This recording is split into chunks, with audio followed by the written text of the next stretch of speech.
Something to stop and ask yourself next time you get on your horse is ask yourself what your cues are.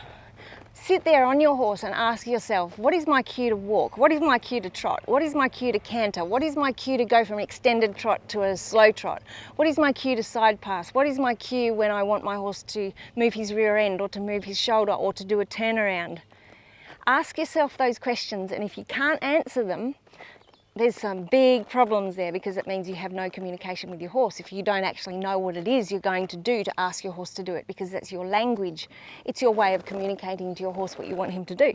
So you really need to be able to answer those questions. If you can't answer the questions, you need to create some cues and be consistent and teach your horse what those cues are. Or even if you have to get someone else to do that, whatever it is that you want to use as those cues, see if you can get someone to train your horse that if you can't do it yourself.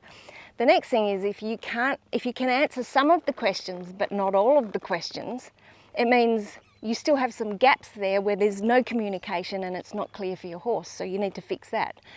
Next thing is if you can answer all of the questions but some of them are the same, if some of your answers are the same, meaning what is your cue to trot, what is your cue to canter, and you answer with the same thing like click, it's not ideal, is it?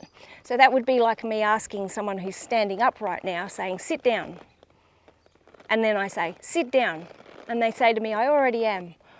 Yeah, but that sit down, the second sit down meant stand up. That's exactly as confusing as you're being if you have the same cues for your horse, if for two different things. You need to be clear. Now, there's one thing I will cover with that. There is a big difference sometimes, but it still means that there's room for confusion that you want to eliminate. Is if you are on your horse and you say, let's say you have a click for trot, click for canter, and I'm saying that's confusing. It is confusing because it's two different words for two different, it's the same word, sorry, for two different things. But I understand at the same time, especially if you're a really good rider, is that your energy will be different for the trot than it would be for the canter. And so you might be clicking for the two of them, but your energy is saying something different. That means you, instead of having two cues, because you don't have a verbal cue, all your verbal cue is doing is saying move.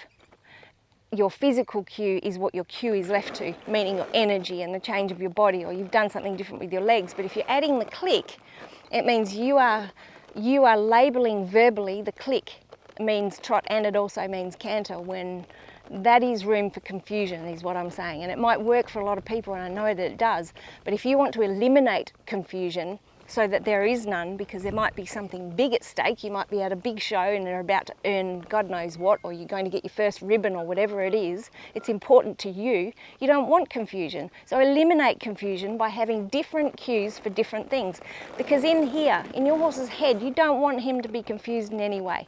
So eliminate confusion. Make sure your cues are clear, and make sure your cues are all different. Make sure you have cues. That's a good start. Make sure you have them, because otherwise you're going out there speaking Japanese to your horse when he speaks German. It's kind of a waste of time.